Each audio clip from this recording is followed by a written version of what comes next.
Welcome to the Endless Loop, where the technology journey is endless, the loop never breaks, and innovation never stops. Today, we will be talking about LUKS encryption and performing a live demonstration on how to use it within an enterprise environment. LUKS is an acronym that stands for Linux Unified Key Setup. It's a widely used encryption technology used to encrypt data at rest. Why is encryption important today? With cyber attacks on the rise and the advancement and accessibility of artificial intelligence solutions, enterprises are now focusing on how to beef up their cyber defenses. Furthermore, the demands of regulatory compliance is on the rise as enterprises are being pressured to adhere to data privacy regulations. Overall, encryption is an essential defense mechanism that provides an added layer to a defense in-depth strategy. Now let's talk about LUKS a little more in depth. LUKS is an encryption solution that is available on Linux platforms. Some Linux platforms, whether desktop or server, come with LUKS pre-installed. If you do not have it installed, you can install it in your distribution-specific package manager. Now, when you are using your PC or running a server, your information is saved to a hard disk that is usually built into your device, but many also use external hard disks. If anyone or any entity gets access to your disk, then they will have access to all information stored on it. Full disk encryption secures your information on a hard disk, protecting your data at rest from unauthorized access, data breaches, and theft. When LUKS is used to perform full disk encryption, the information stored on a device is encrypted and scrambled into unreadable form. Multiple key slots, which stores the passphrase to decrypt the device, are created on the disk, which allows for backup passphrases as well as for multiple engineers to access the device if needed.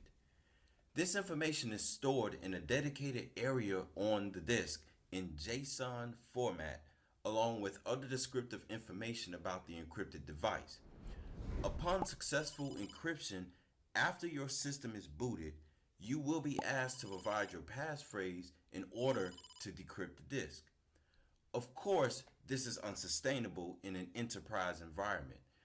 Therefore, LUKS also works with Network Bound Disk Encryption, where you can have your system communicate with an authorized remote server to dynamically decrypt the device when your system is booted. Next, we will demonstrate the use of LUKS and Network Bound Disk Encryption.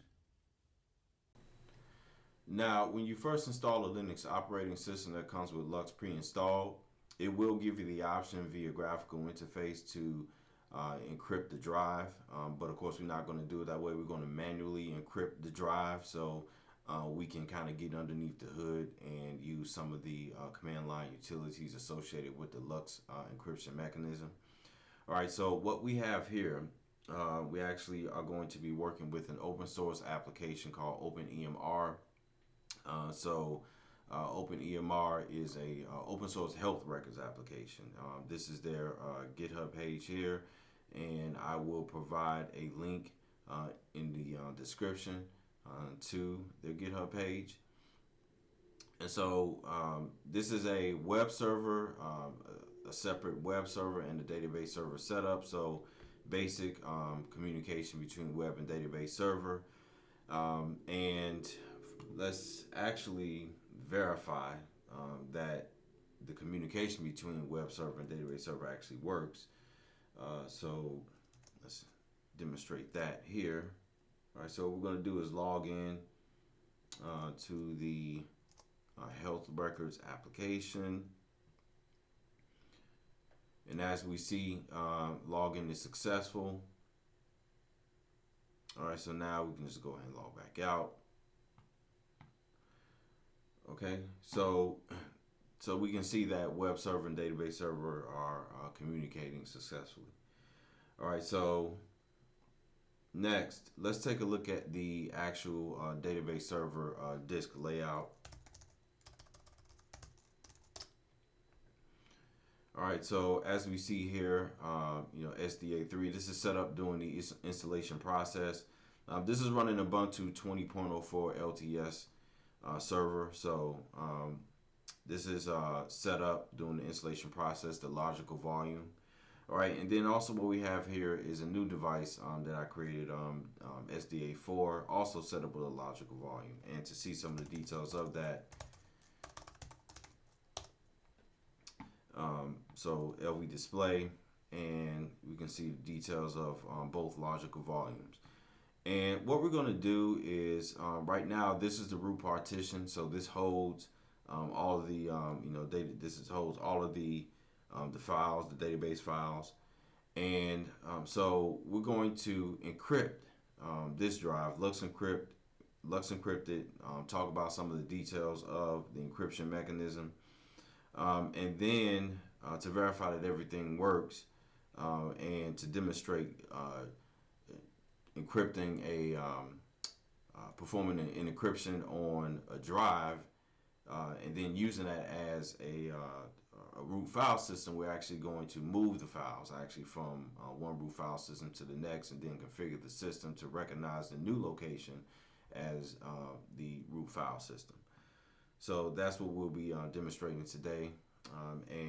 But first, we want to go ahead and we want to LUKS encrypt again this device, and this is the actual path here. So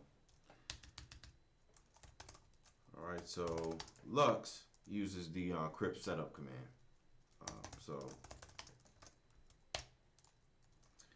All right, so crypt setup LUKS format. All right, so yes, then enter a passphrase, verify it.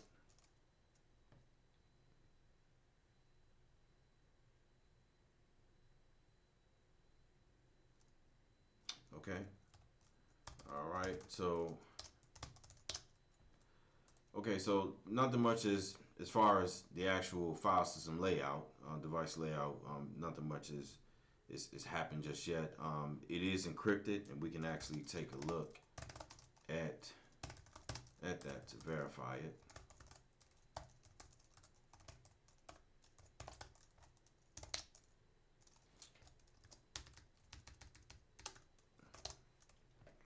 Okay, so it's active. All right, and now what we can do here is next run a command called LUKS open. Now what this command here is going to do is going to interact with the underlying device mapper, the kernel device mapper, to create a virtual device that maps to the encrypted drive.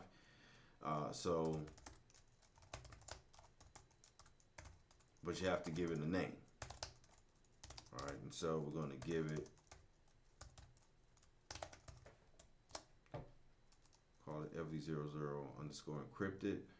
Enter the passphrase to unlock the encrypted device. Okay, so now if we take a look at it, now it's open, right? Okay, so now we can take a look at some of the details of the encrypted drive.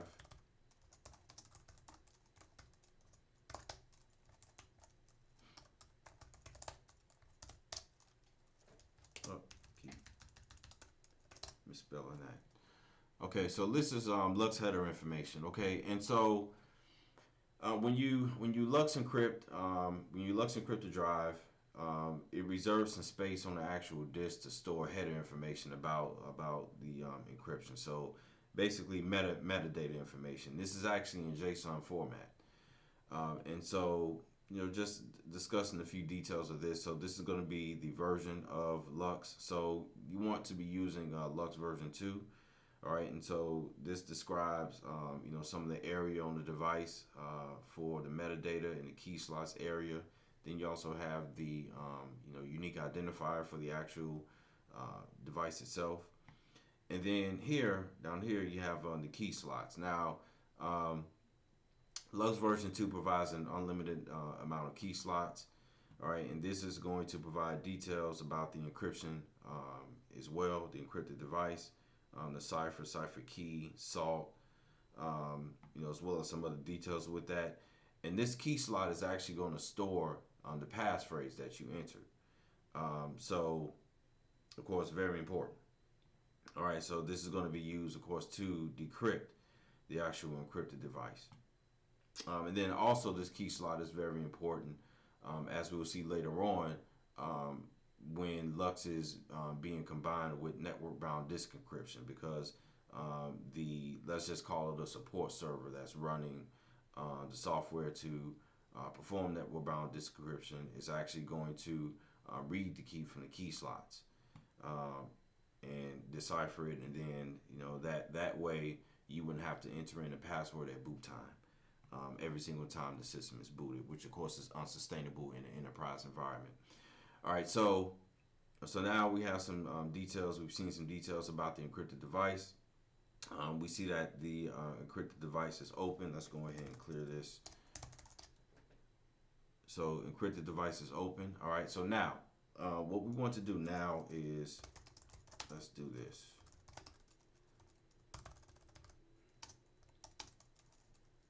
Let's create a directory that we're going to mount this to.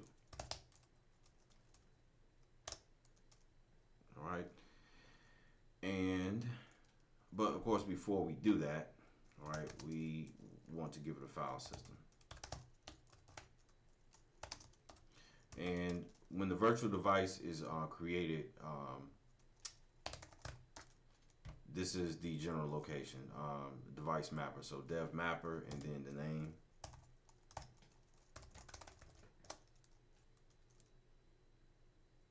All right. So now we've given it a file system, so ext4. So now we can actually mount this boy. All right.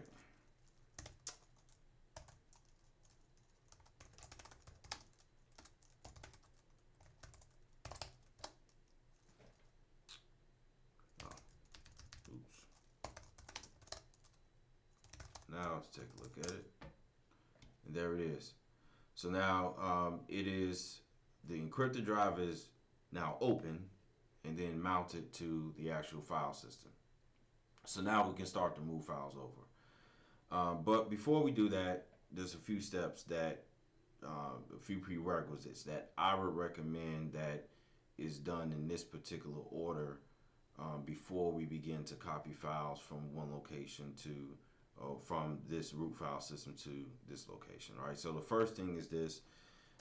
Let's update the Crypttab file. Now, what is the Crypttab file? So the Crypttab file stores the information that the boot process is going to read to unlock the device at boot time. And as you see, it provides you with some column names, gives you some hints. All right, so the first column is going to be the name that you want to give it, the device mapper name. All right, the second column, all right, so we're going to save this. The second column is actually the source device, so we need to get that information. So one way you can do that, like ID. Okay, so this is going to be the UUID of the encrypted drive. All right, so that's what we want to provide in that particular column. All right, so UID, let's copy this. All right, we don't need to keep quotations. Okay, so now the next column is going to be the key file. Now, we're not using the key file. We're just entering in the password. So none would be the valid string there, or instruction there. And so next would be options. Now here all we have to do is type in the key phrase LUKS. And what this instructs the process to do is actually to read the header information that we displayed earlier with the crypt setup LUKS dump command. So this instruction points to that dump, basically that JSON information that was displayed with the LUKS dump command. So this process can get the details about the encryption there. All right, so it's that. So that has been updated. All right, so next we want to update the Fstab file.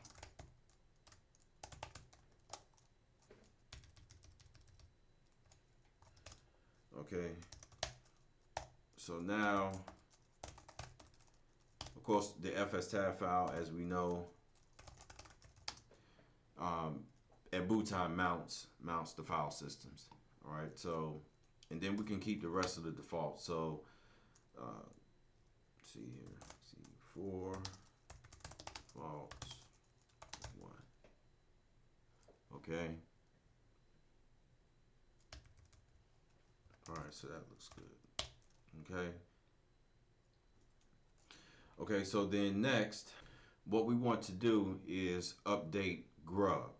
All right, so we want to tell the bootloader actually, we want to tell the bootloader about the encrypted device. All right, so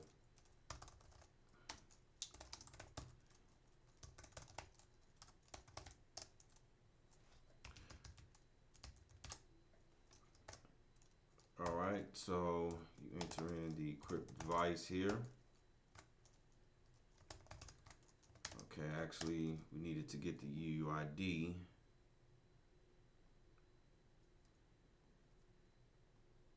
So grab that information there.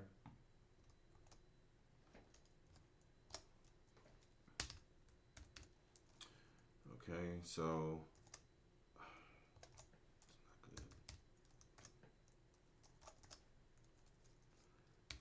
all right, so this is the UUID of the encrypted logical volume. All right, and so then you give it the device mapper name, LUKS encrypted. All right, then root. Okay.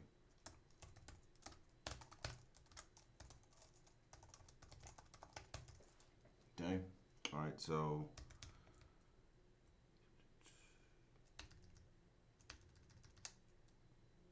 okay, and that's that.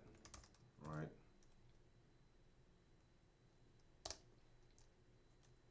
All right, so now we need to we made changes to GRUB, so we actually need to recompile GRUB. So all right, so depending on your Linux distribution, this would be different. So if it's RHEL or Fedora, that'll be GRUB, GRUB, mkconfig, GRUB-mkconfig. If it's Ubuntu, it's update GRUB. So just run this. Okay, all right. So this is going to generate a new GRUB file. That file is located here.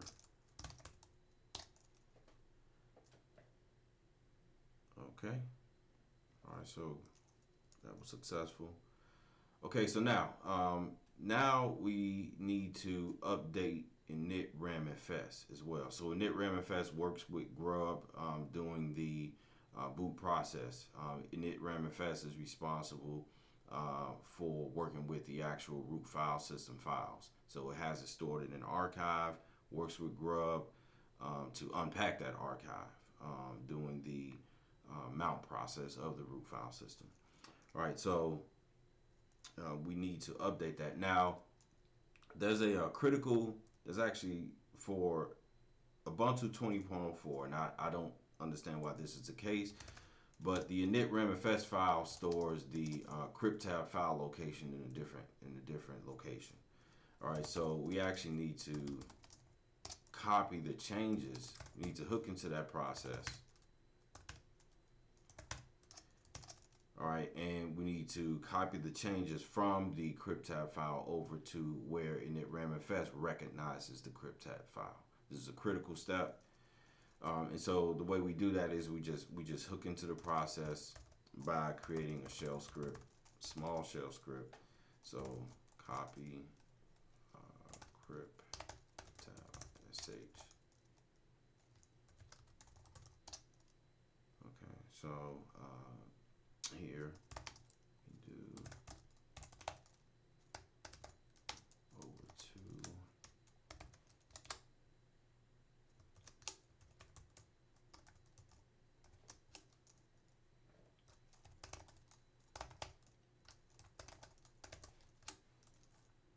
so this is where Crypttab. So this is an Ubuntu 20.04 LTS specific thing that I'm aware of. Okay.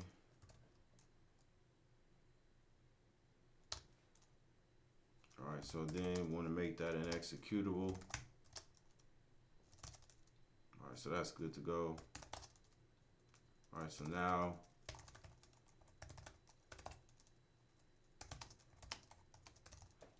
we just updated it ramfs. That'll produce a new image.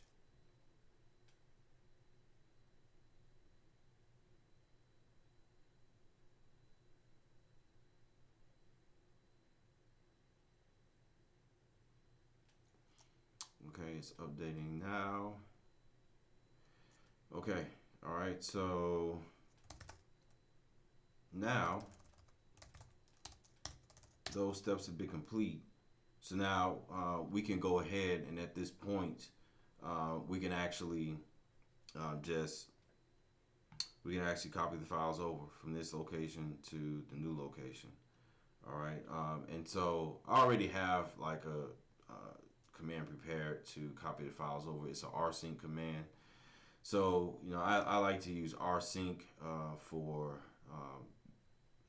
mass copying like this because my rsync is just, there's a number of course utilities that you can use, cp copy and possibly FTP, but rsync is really good with maintaining permissions and file metadata.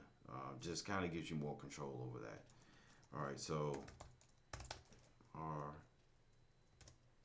so we also want to exclude the details of some temporary directories, the device directory, of course, the proc directory. We do want these directories to be created per device proc sys, but we don't want the details of it in the new root file system location. Okay, so sudo, and then we can actually start the copy now.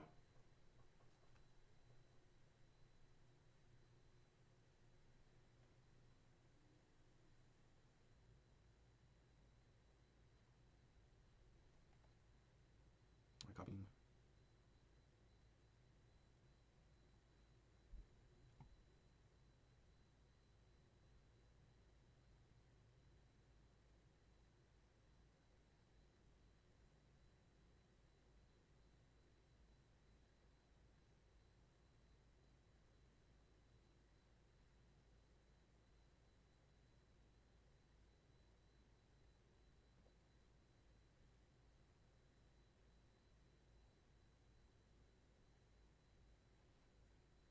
Okay, so now that is done.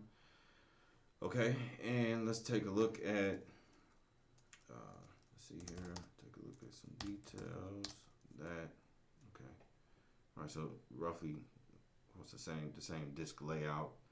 All right, and we actually want to go ahead, now we have the files copied from this location to the new encrypted location. So let's go ahead and test some things here. All right, and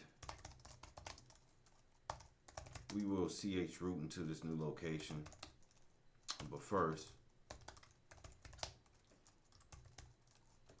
let's do a bind mount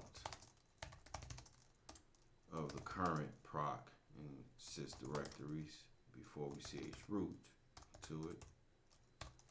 Proc sys mount. All right, so now let's chroot. All right, let's run some commands here. All right, so now this is our new location, the encrypted. So it looks like everything is there. a few binary commands. Looks good so far. All right, and now what we can do is we can now reboot to see if it now recognizes the new location as the root file system. So the new location, of course, now is LUKS encrypted. So encryption at rest is what we just performed. All right, and so where we encrypted the entire drive. All right, and so now during the boot process, it should GRUB should recognize that new drive and then ask for the passphrase to unlock it during the installation process. But before we do that, we actually want to perform a clean reboot. All right, so let's close everything out.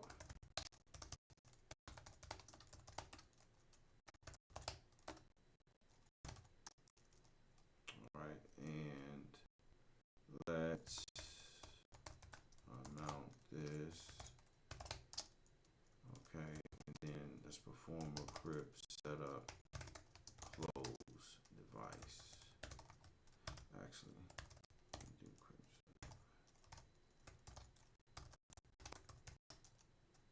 close. Okay, let's take a look at it. Okay, so looks clean.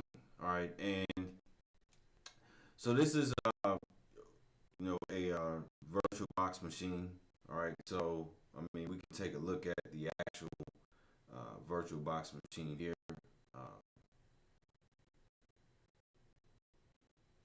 And then we can reboot this.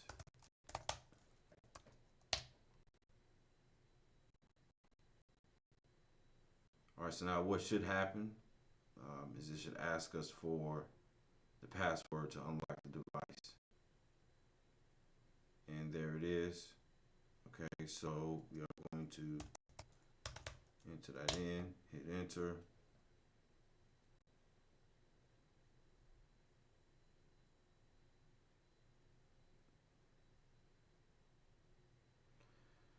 All right, and so let's shell back into it.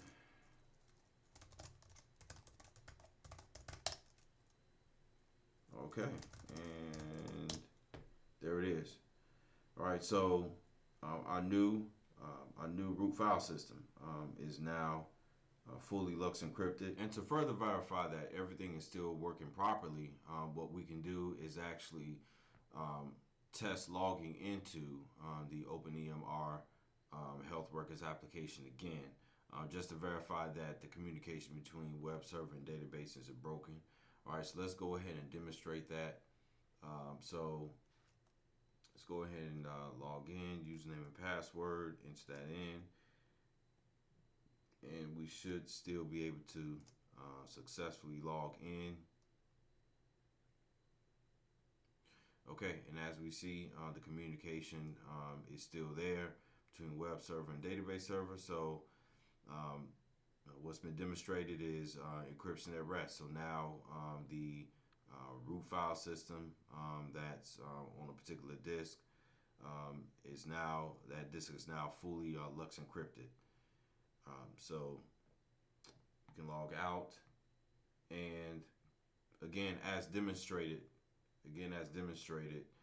so we had to enter in the password manually at boot time to unlock the device. And so, as mentioned before, in an enterprise environment, that's not sustainable, of course, right? So you actually want to set LUKS up with Network Bound Disk Encryption, so that can actually happen dynamically in terms of like the unlocking the actual device at boot time. And that's what we're going to perform next, Network Bound Disk Encryption. Network Bound Disk Encryption is a subcategory of policy-based decryption. Policy-based decryption is a collection of technologies that are used to unlock encrypted volumes at boot time on physical and virtual machines. Network-bound disk encryption uses three main technologies. It uses Tang, Clevis, and Jose. So a separate server is set up with Tang installed. That's going to be the support server, or the main server that a client reaches out to. The client is going to be the server that hosts the encrypted volume, and you're going to install Clevis on that. So Clevis reaches out to Tang. The communication between both, what happens is that a decryption key is generated using the Jose technology. Jose stands for JavaScript Object Signing and Encryption. And to kind of summarize what's happening there is that each and every time the Clevis client reaches out to the Tang server, a decryption key is generated. And the method behind that, and we won't discuss that in this particular video. I would encourage you guys to look this up. But the method behind that key generation, that decrypted key generation, the method is called McCollum-Rayleigh key exchange. So I'll go ahead and in the description I'll mention that. But that basically, each and every time a client reaches out to the main server, this decryption key is generated. And so it's a very safe way of generating the decryption key to unlock the encrypted device at boot time.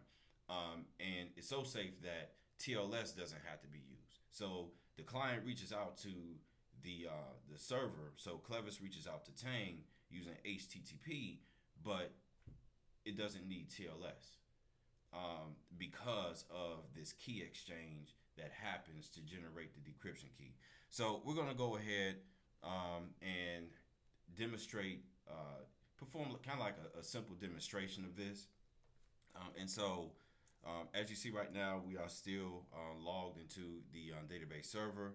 So I already have a support server set up. The support server again is what we're going to install Tang on.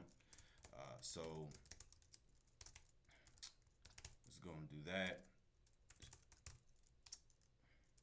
Let's see here. Oh.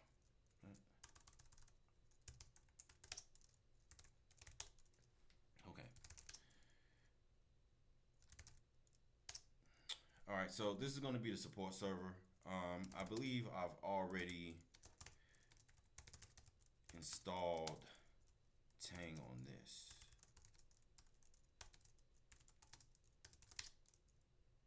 Yes, okay, and Jose is also installed. Okay, all right, so those are installed, right? And up here, okay, so we are still on our client, and let's do app install. So it's going to be, so on Ubuntu, you'd have to install Clevis and Clevis LUKS. This is going to be a little bit different on other distributions like RHEL and Fedora. I think all you have to do is just install Clevis and everything is there. Okay, and so this is already installed. All right, so this is split screen, obviously. All right, so up top is going to be the client. Below here is going to be the actual server. All right, so let's go ahead and check out the encrypted volume.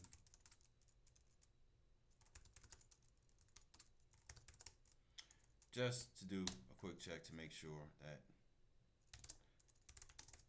things are there and set up appropriately. Okay, all right. So as we can see, that's still encrypted, right? And so now what we want to do is we want to make sure, now that Tang is set up already, just via basic installation. So again, sudo apt install Tang and Jose, but we've already demonstrated that that's already installed. So once you install it, you actually you make sure that it is enabled. So actually, we just check on the status. I believe it's already enabled. Okay, so it's active and it's listening. All right, and so listens on a particular socket at a certain path, right? So we want to make sure that this is all on the same network. We want to make sure that the client can reach out to the server, right? So what we did below here is we just ran the command to go ahead and get the IP address of the server. 3. Okay, so just do a curl call, and this is the path to make sure that the client can reach the Tang server. Let's see what happens. And there it is. All right, so this is just a quick test. This is an example of the kind of like the key exchange. All right, and so we verified that the installation process of the Tang server and the Jose package is working. It can communicate with it. All right, so now what we want to do at this particular point is on the actual client, and again, this is a client. All right, so what we want to do is now we want to bind the encrypted drive to the Tang server.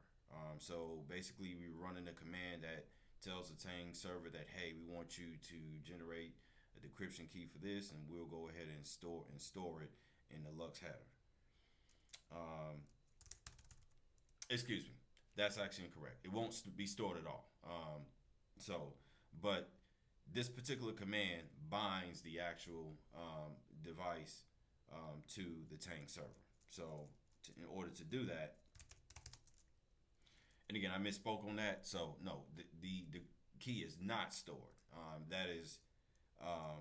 That's actually, again, as mentioned before, that's one of the benefits of this particular setup or policy-based decryption is that the key is generated every single time the client connects with the actual server. Storing the actual key to decrypt the device would be more associated with technologies that use escrow. All right, so now we want to bind it.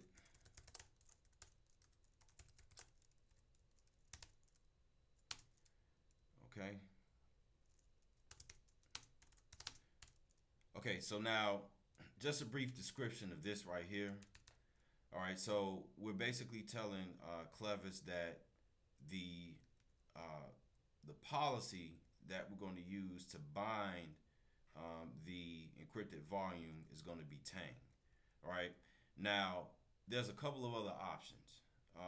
And again, this is just a simple demonstration. We're just keeping it simple and using Tang. But actually, this is just binding to one server. But if you wanted to bind this to a group of servers, right, for let's just say high availability, there's a specific option for that. But here we're just binding it to one server. And it's actually, that option is called Shamir secret sharing. So you would do SSS, and then I'll link to the details of this in the description as well. But for now, this is going to be on Tang, right? And so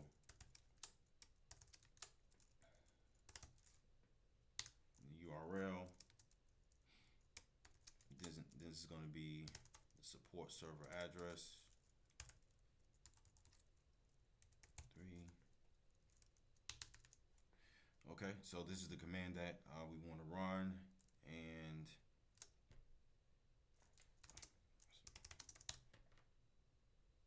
okay, and there it is. All right, so do you trust these keys? Yes. Okay. Turn LUKS password.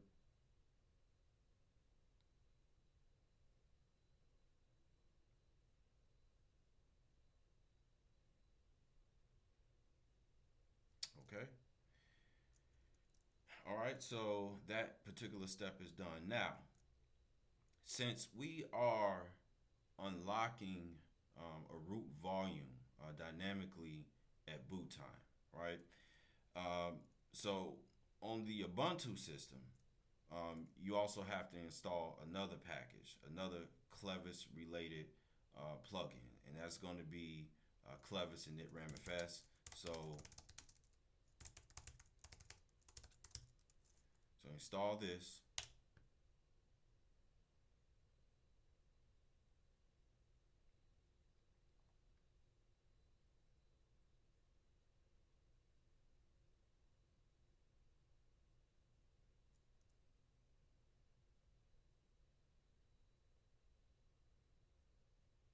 Still installing.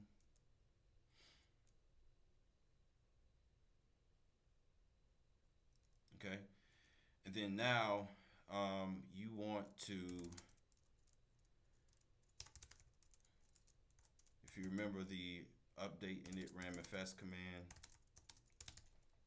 you want to go ahead and update initramfs.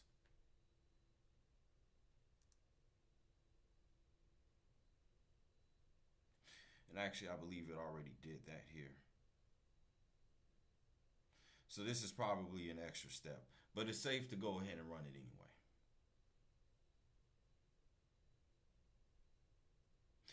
And again, I believe Clevis Initramfs already did that. All right, so now that we have the necessary packages installed on the client, now that we have the Tang server installed and we verified that client and server can communicate, and we've already run a command to go ahead and bind the encrypted volume to the Tang server, and that's what we did here.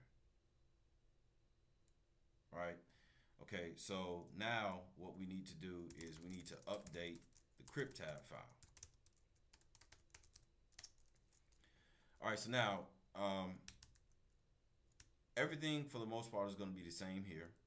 Okay, so this is still going to be the device mapper name. All right, and so this is the UUID of the encrypted logical volume. That'll still be none there because we're not storing the passphrase in the file. And here, this is what's going to change. Instead of pointing to the LUKS header, what we're going to do now, specify this. So netdev. So this is what changes. This basically tells the Crypttab process as well as GRUB that to decrypt the device, the decryption process of the actual device is going to happen over network. So update that, and then you also need to update Fstab.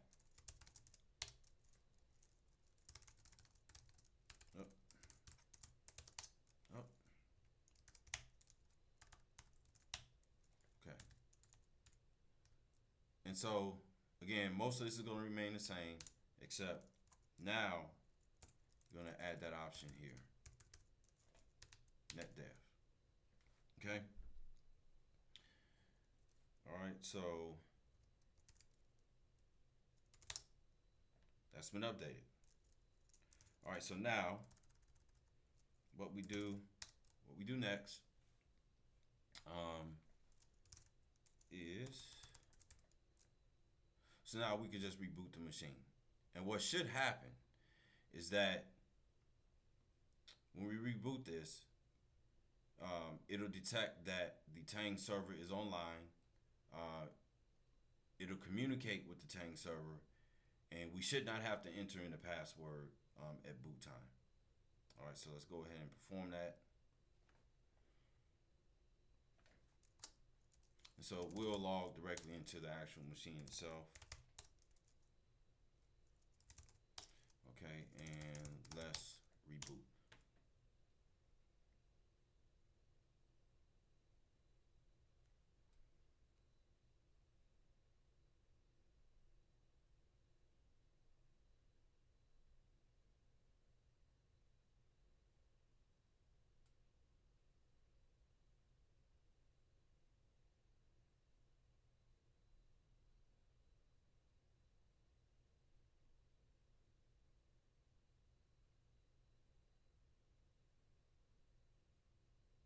Okay, and there you have it. All right, so let's shell back into it. As you see this time, we did not have to enter in the password manually. All right, and to verify again that we can still successfully log into,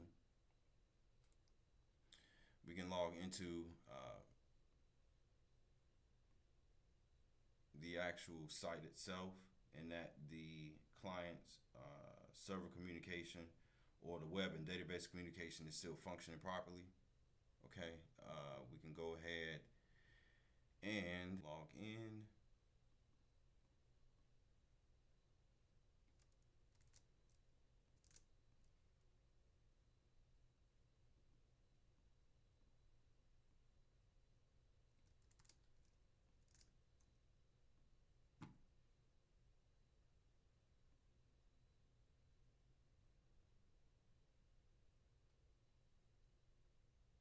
Okay, so login is successful.